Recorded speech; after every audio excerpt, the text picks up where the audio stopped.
Assalamualaikum warahmatullahi wabarakatuh. Halo semuanya, kembali lagi di channel Malam Misteri. Untuk cerita kali ini, ada sebuah kisah yang sangat menarik sekali. Sebuah cerita dengan judul Menantu Sang Dukun. Saya ucapkan selamat mendengarkan.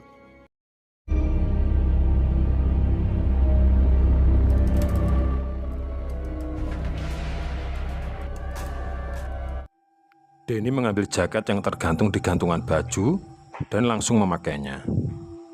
Tiba-tiba dia mendengar istrinya bertanya, "Apa kamu benar-benar akan berangkat malam ini, Mas?"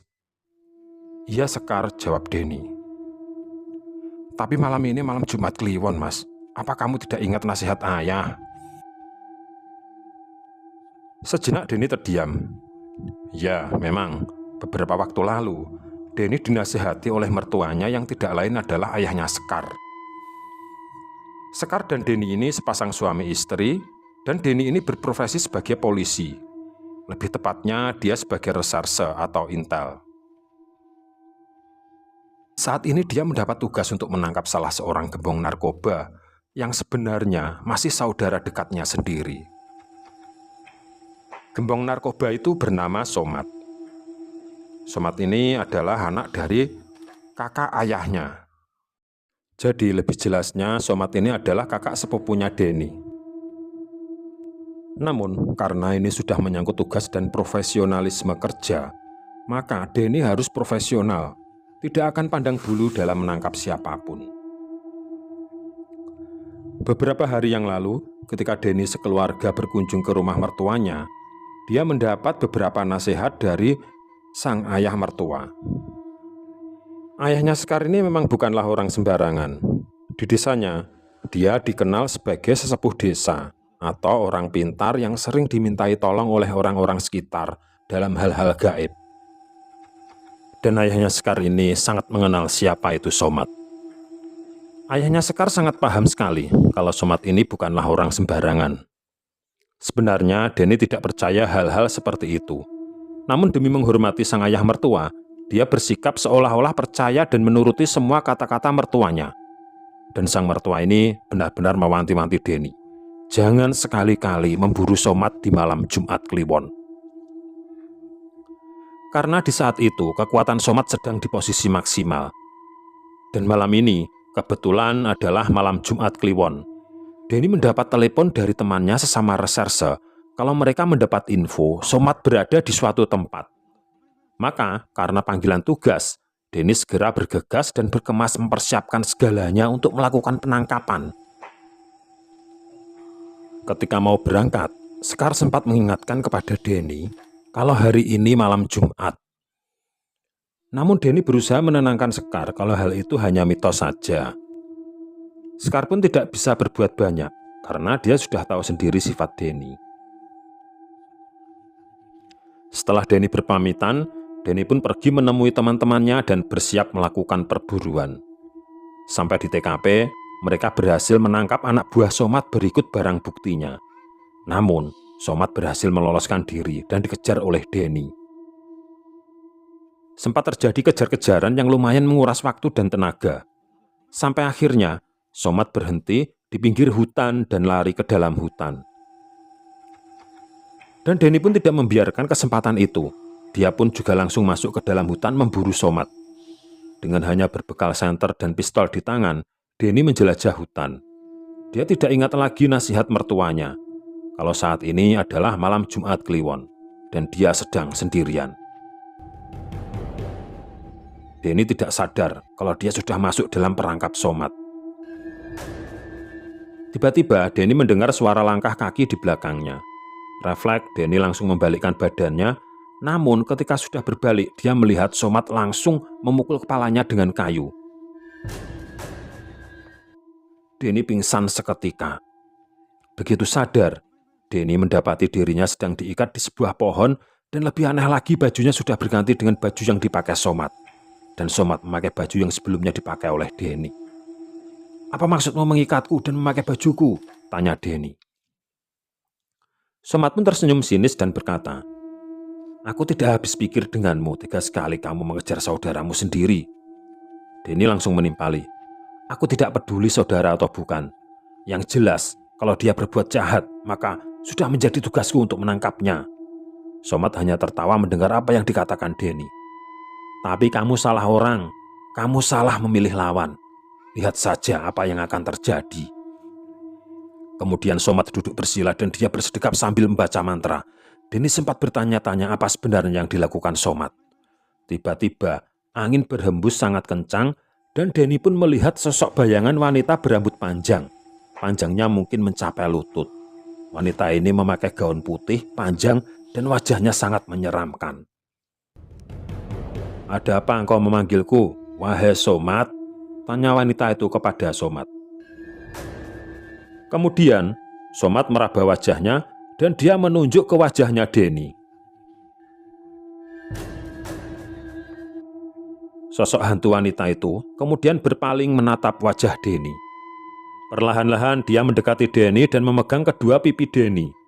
Denny sempat tidak tahan melihat wajahnya. Dia pun memejamkan kedua matanya. Tiba-tiba, Denny merasakan wajahnya sangat panas. Denny sempat berteriak-teriak kesakitan. Setelah beberapa saat lamanya, akhirnya rasa panas itu reda. Dan ketika Denny membuka matanya, dia sangat terkejut sekali. Dia melihat Somad wajahnya persis seperti dirinya. Apa yang kau lakukan padaku? Tanya Denny. Somad tertawa terbahak-bahak. Kemudian Somad mengambil HP dan menyalakan fitur kamera depan. Kemudian HP-nya itu dihadapkan ke wajahnya Denny agar Denny bisa bercermin. Dan Denny sangat kaget sekali. Dia melihat di HP itu ada wajahnya Somad. Akhirnya Denny sadar kalau sekarang wajahnya sudah berubah menjadi wajahnya Somad. Mereka sekarang sudah bertukar wajah. Somad yang berwajah Denny itu segera meninggalkan tempat itu. Namun sebelum pergi, Somad menghubungi teman-teman Denny agar mendatangi tempat tersebut. Beberapa saat kemudian, teman-temannya Denny datang dan mereka langsung menangkap Denny yang terikat di pohon. Mereka tidak tahu, mereka mengira kalau itu adalah Somad. Walaupun Denny sudah berteriak-teriak menjelaskan siapa dirinya. Tapi tentu saja mereka semua tidak percaya, karena itu sangat tidak masuk akal. Akhirnya Denny yang berwajah Somad itu dijebloskan di ruang tahanan.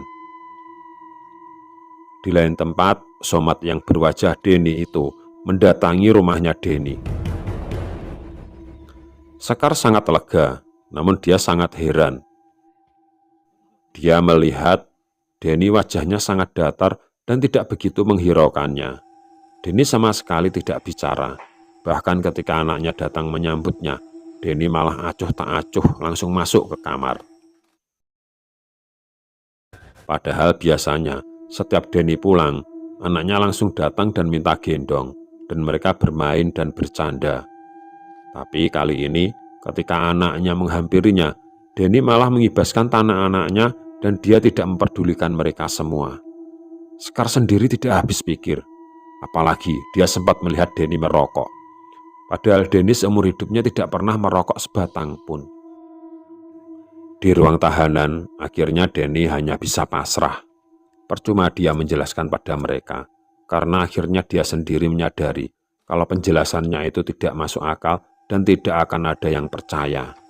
Namun, ketika dia teringat anak istrinya di rumah, dia mulai khawatir kalau Somad akan mendatangi mereka. Denny pun berusaha mencari saat-saat yang tepat untuk melarikan diri. Karena Denny seorang polisi yang bertugas di kantor itu, tentu saja Denny tahu seluk-beluk dan kapan saat yang tepat untuk melarikan diri. Ketika terjadi pergantian penjaga, Denny menyelinap ke ruang besuk, tempat di mana keluarga narapidana ingin membesuk napi yang akan dijenguk. Ketika penjaga lengah, Denny pun langsung berlari dan membuka pintu yang tidak terkunci. Denny langsung berlari menuju ke parkiran dan mengambil salah satu sepeda motor polisi yang kuncinya kebetulan masih tertancap di sepeda motor. Denny pun akhirnya berhasil melarikan diri. Denny langsung menuju ke rumahnya. Tepat jam 7 pagi, Denny sudah sampai di depan rumahnya. Denny langsung menuju ke rumah dan berniat membuka pintu rumahnya. Namun, tiba-tiba dari kejauhan dia melihat ada seorang laki-laki keluar dari rumahnya. Denny pun langsung bersembunyi di balik pohon. Melihat Somad yang berwajah dirinya itu keluar dari rumah itu. Setelah Somad pergi, Denny pun langsung berlari menuju ke rumahnya. Sekar sangat kaget ketika melihat Denny yang berwujud Somad. Dia pun berteriak, namun Denny langsung menutup mulut Sekar dan dia pegang sekuat mungkin. Sekar pun berusaha meronta-ronta, tapi akhirnya dia kelelahan. Setelah Sekar tenang, Denny pun menjelaskan semuanya. Namun Sekar tidak percaya begitu saja. Diam-diam, Sekar mengambil pisau dapur dan mengacungkannya kepada Denny. "Jangan kau dekati aku. Saat ini, aku tidak bisa mempercayai siapapun." Denny pun sempat gugup dan dia membujuk Sekar agar tenang. "Tenang Sekar, tenang. Jika kamu tidak percaya, kamu bisa mengecek darah lelaki yang kamu kira Denny itu. Somad itu darahnya B dan darahku O." Sekar pun sempat bingung. Melihat Sekar kebingungan, akhirnya Denny pun berkata, "Baiklah Sekar, mungkin cukup untuk hari ini. Aku akan pergi. Tapi kamu pertimbangkan kata-kataku. Silahkan kamu cek darah orang yang mengaku diriku itu." Malam harinya ketika Somad sedang tertidur pulas, diam-diam Sekar mengambil alat pengetes darah. Alat ini wujudnya seperti ballpoint yang jika dipencet akan ada jarum yang keluar dan langsung mengambil sampel darah. Secara refleks, Somad langsung menepuk lengannya. Mungkin itu dikiranya ada nyamuk yang menggigitnya. Padahal itu alat pengambil sampel darah yang dipakai Sekar untuk mengambil darahnya. Keesokan harinya, ketika Somad sudah berangkat kerja, diam-diam Sekar pergi ke laboratorium. Di situ Sekar minta agar sampel darah yang dia bawa dites. Dan ketika hasil tes keluar, ternyata benar, darah itu adalah B. Mengetahui ternyata itu darahnya B, Sekar pun seakan tidak percaya. Sampai di rumah, Sekar mengajak anaknya pergi dari rumah dan berencana pergi ke rumah ayahnya. Ternyata di lain tempat Denny juga pergi ke tempat ayahnya Sekar yang tidak lain adalah mertuanya sendiri.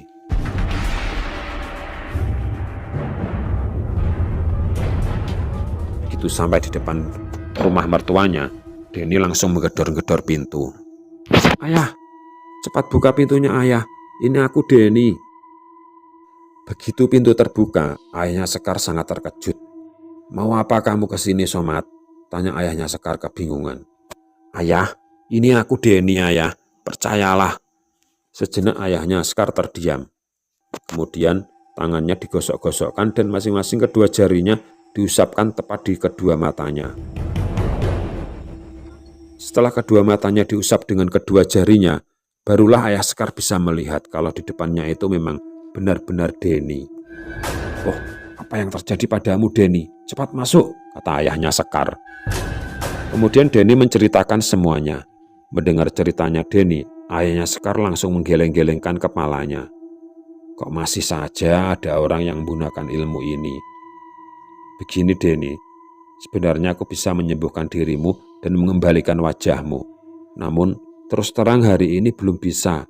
Karena saat ini Somad sedang menyusun kekuatannya dan malam nanti adalah malam Jumat Kliwon, di mana kekuatannya akan mencapai kekuatan yang maksimal. Aku baru bisa mengembalikan wajahmu mungkin besok hari. Intinya setelah malam Jumat Kliwon lewat." "Lantas saya harus bagaimana ya?" tanya Denny. "Yang jelas mereka pasti akan memburuku sampai ke ujung dunia sekalipun." Beberapa saat kemudian datanglah Sekar bersama anaknya. Sekar sangat terkejut melihat Denny yang berwajah Somad ada di situ. Namun sang ayah langsung menjelaskan semuanya. Dan akhirnya Sekar pun mau mendekati Denny, walaupun masih agak canggung karena Denny masih berwajah Somad. Kemudian ayahnya Sekar berkata, "Begini Denny, nanti malam itu malam Jumat Kliwon. Dan itu saat dimana Somad kekuatannya mencapai maksimal. Dan tentu saja Somad dan iblis peliharaannya akan memburumu sampai dimanapun kau berada. Mumpung ini masih sore, belum malam, kamu cari daun kelor yang sebanyak-banyaknya." "Untuk apa, Ayah?" tanya Denny. "Sudahlah, kamu ikuti saja kata-kataku." Akhirnya Denny mencari daun kelor yang sangat banyak sekali. Setelah daun kelor tersedia, ayahnya Sekar kemudian menumbuk daun kelor itu menjadi tumbukan yang sangat lembut. "Sekarang kamu mandi dulu, Denny, dan setelah mandi, kamu keringkan tubuhmu, kemudian oleskan tumbukan daun kelor ini ke seluruh tubuhmu, dari ujung rambut sampai ujung kaki.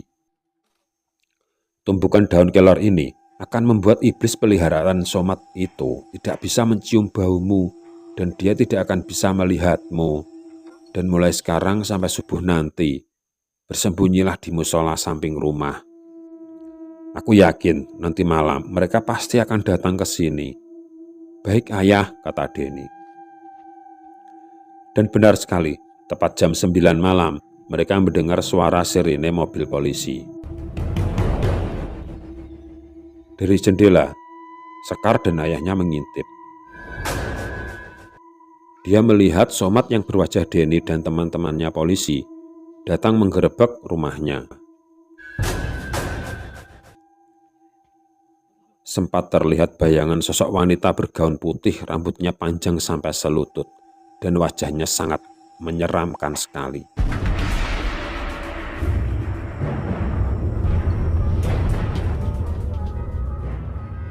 Makhluk ini hanya bisa dilihat oleh ayahnya Sekar.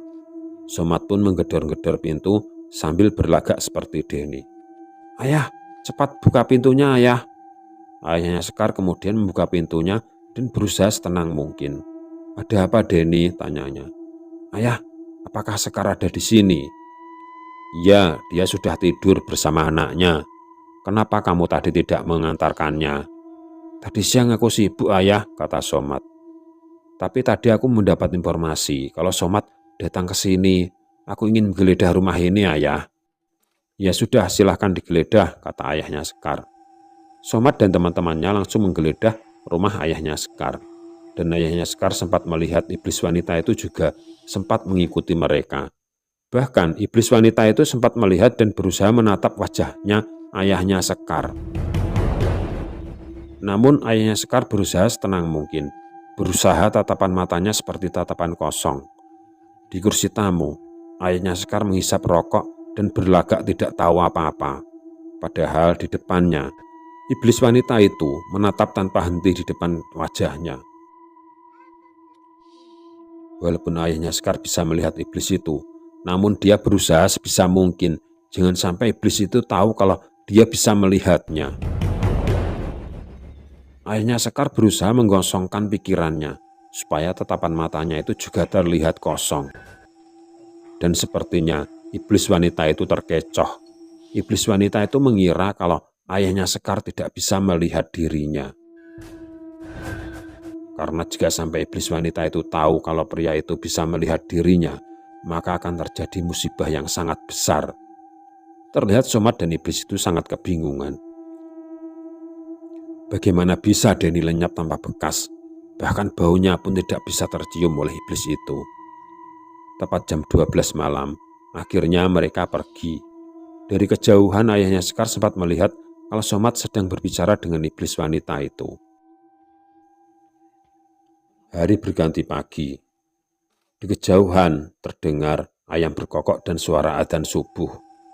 Begitu mendengar adzan subuh, Denny langsung mandi membersihkan dirinya. Setelah hari menjelang siang, Sekar disuruh oleh ayahnya untuk mencari air dari 7 sumber. Nah, sumber air ini bisa berupa sumur atau pompa air di setiap rumah itu juga termasuk sumber. Sekar berkeliling dari rumah tetangganya ke tetangga yang lainnya meminta 1 botol air putih dengan alasan untuk suaminya yang sedang sakit. Dan Denny disuruh untuk mencari daun kelor dan juga pelepah pisang sebanyak 3 biji. Sore harinya selepas asar, semua bahan sudah siap. Kali ini ayahnya Sekar hendak mengembalikan wajahnya Denny ke wujud semula. Daun kelor yang sudah dikumpulkan itu kembali ditumbuk jadi satu dengan pelepah pisang hingga lembut. Kemudian perlahan-lahan dicampur air dari 7 sumber. Setelah semua ramuan tercampur rata, Denny disuruh untuk duduk bersila. Setelah itu, dia dimandikan dengan ramuan daun kelor dan air dari 7 sumber itu. Setiap menyiramkan air ramuan itu, ayahnya Sekar bibirnya selalu komat-kamit membaca mantra. Perlahan-lahan, Denny merasakan wajahnya sangat dingin dan begitu dingin seperti terkena es. Namun, di lain tempat, ternyata ada sesuatu yang terjadi dengan Somad. Saat itu Somad tengah berada di depan rumah dan ingin lekas beristirahat. Namun dia merasakan wajahnya sangat panas sekali. Wajahnya sangat panas seperti dibakar api. Kemudian Somad langsung lari masuk ke dalam rumah dan mencuci mukanya dengan air sebanyak-banyaknya. Namun ternyata rasa panas itu semakin menyengat. Somad tahu kalau ini pasti perbuatan seseorang yang ingin membantu Denny. Dengan sigap, Somad pun langsung duduk bersila dan mulutnya berkomat-kamit meminta bantuan iblis peliharaannya. Namun Somad baru sadar kalau hari ini bukan malam Jumat Kliwon. Iblis peliharaannya hanya bisa datang pada malam Jumat Kliwon. Begitu menyadari hal itu, muka Somad langsung pucat pasi. Semua mantra dan ilmu yang dia pelajari, semuanya dia kerahkan. Dia duduk bersila dan membaca mantra. Di lain tempat, ayahnya Sekar sempat melihat wajah Denny seperti menyala kemerahan. Ayahnya Sekar tahu ini ada perlawanan dari Somad. Namun, ayahnya Sekar hanya tersenyum simpul. Dia tahu kalau Somad tidak mempunyai kekuatan lagi. Dalam hatinya dia berkata, "Mau sampai kemana lagi kau, wahai anak ingusan?" Untuk kesekian kalinya ayahnya Sekar menyiram Denny dengan ramuan daun kelor dan air dari 7 sumber. Mulutnya komat-kamit dan semakin keras membaca mantra. Kembali lagi kita menengok nasibnya Somad. Bersamaan dengan itu Somad merasakan wajahnya semakin panas. Dia mendekap wajahnya dengan kedua tangannya. Dia tidak tahan lagi, dia berlari keluar rumah sampai akhirnya dia membenturkan wajahnya ke tembok. Somad menghabisi nyawanya sendiri. Dia tidak tahan lagi menahan rasa sakit di wajahnya. Somad pun langsung tewas seketika dengan wajah terbakar dan kepala hampir pecah. Bersamaan dengan itu, wajah Denny kembali ke wujud semula. Keesokan harinya ketika Denny sekeluarga pulang ke rumahnya, mereka mendapati banyak warga dan kepolisian yang berkerumun di depan rumahnya. Setelah mereka mendekat, orang-orang itu sangat kaget ketika melihat Denny. Ternyata di depan rumah Denny ada sosok mayat yang wajahnya terbakar dan kepalanya hampir pecah. Para masyarakat mengira kalau mayat itu adalah Denny. Ternyata Denny masih hidup. Kemudian mayat itu dibawa ke rumah sakit untuk divisum. Dari visum yang keluar, akhirnya mayat itu teridentifikasi mayatnya Somad. Selesai. Demikian cerita dari kami. Semoga kisah-kisah kami cukup menghibur dan menemani sahabat-sahabat semua. Mohon maaf apabila terdapat kesalahan dalam pemilihan atau penuturan kata. Kami mohon maaf yang sebesar-besarnya. Sekian dan terima kasih. Semoga bermanfaat. Wassalamualaikum warahmatullahi wabarakatuh.